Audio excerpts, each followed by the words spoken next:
ঘটনা হইলো কি, এই যে বান পানি যত যায় হইতেছে, এমএলএ বিধায়ক এই যে বাতেন খন্দকার টিকিট পাওয়ার আগে 5 বছর আগের কথা কই, ডাইকে নিয়ে আইলাম, আইনে প্রেসিডেন্টের বাড়িতে কইলাম যে আমরা ভোট দিব ঠিক আপনাদের, কিন্তু ঘটনা হইলো এই আঙ্গুর রাস্তার কাম না ক্লিয়ার করে দেন। তো উনি স্বীকার গেল, স্বীকার যাওয়ার পরে তোমার ভোট দিয়ে জিতাইলাম। এই যে 5 বছর ভোট দিয়ে জিতানো পরে যে গেল গা, আর খবর নাই। হ্যাঁ, তো একদিন এমএলএ ফোন করে কইলাম যে আঙ্গনে ভাঙ্গা, তা আপনি কিছু পয়সা দিলে আমরা দলং দিয়ে যে হারু। কইল যে আমি 5-6 দিন পরে আইতেছি।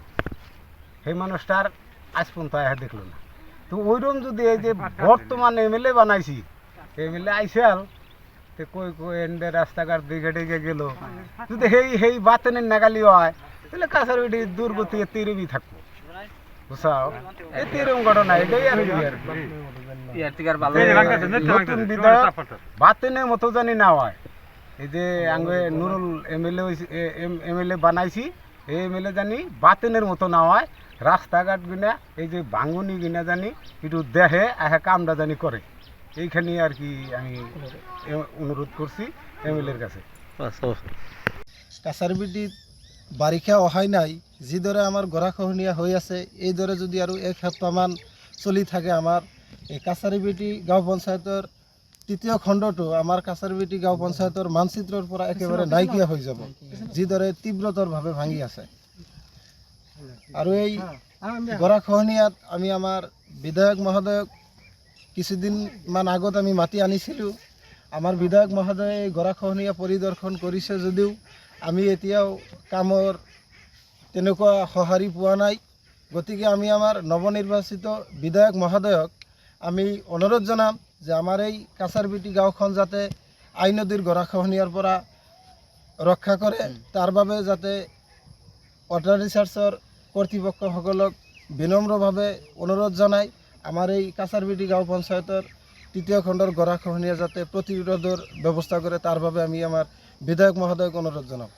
যোৱা 3 দিনমান আগত ৱাটাৰ ৰিচাৰ্চৰ পৰা ইঞ্জিনিয়াৰসকল আহিছিলে, সেইসকল পৰিদৰ্শন কৰি গ'ল, কিন্তু আমাৰ এই গৰাখহনীয়া আৰু এই 2 দিনত আজি বাৰিষাৰ পানী বাঢ়িছে, বাঢ়াৰ পিছত ভাঙন অতি তীব্ৰতৰ হৈছে যদিও আমি এই 2-3 দিনৰ মাজত কোনো সঁহাৰি পোৱা নাই। আমাৰ এই গৰাখহনীয়াত 2021 চনত যেতিয়া সাধাৰণ নিৰ্বাচন হৈছিল, তেতিয়া আমাৰ আব্দুল বাতেন খন্দকাৰ চাহাবে এইখন 34 নং উত্তৰ অভয়পুৰী সমষ্টিৰ পৰা নিৰ্বাচিত হৈছিল, আৰু নিৰ্বাচিত হৈয়ে আমাৰ প্ৰথম প্ৰতিশ্ৰুতি দিছিল যে আমি কাছাৰবিটি গাঁও পঞ্চায়তৰ গৰাখহনীয়া একেবাৰে নিৰ্মূল কৰিম। যদিও আমাৰ বিগত 5 বছৰত তেওঁ প্ৰথমতে কৈ ফুৰিলে যে 5,85,00,000 টকাৰ এটা স্কিম আমি ৱৰ্ল্ড বেংকৰ পৰা আনিছোঁ, তাৰপিছত কেইদিনমান পিছত ক'লে 3,19,00,000 এটা স্কিম আনিছোঁ, তাৰপিছত কেইদিনমান টিকট হোৱাৰ আগতে ক'লে যে নহয়, এইটো ফাৰ্ষ্ট ফেজৰ কাম আমাৰ 120 কোটি টকাৰ বা 19 কোটিৰ মান ফাৰ্ষ্ট ফেজৰ কাম পাছ হৈছে, কিন্তু আমি তেওঁৰ টিকটো নহ'ল আৰু কামৰ খবৰ পত্ৰও নেদেখিলোঁ। সেইমতে যাতে আমাৰ বিগত বিধায়কৰ নিচিনা যাতে আমাৰ এই বিধায়কে নকৰে, যে কথা আৰু কামৰ মাজত যাতে পাৰ্থক্য দেখুৱায়, তাৰ বাবে আমি এই বিধায়কজনক আমি বিনম্ৰভাৱে অনুৰোধ জনাম। যিকোনো খবৰৰ বাবে যোগাযোগ কৰক আমাৰ এই নম্বৰত 9181 307 221।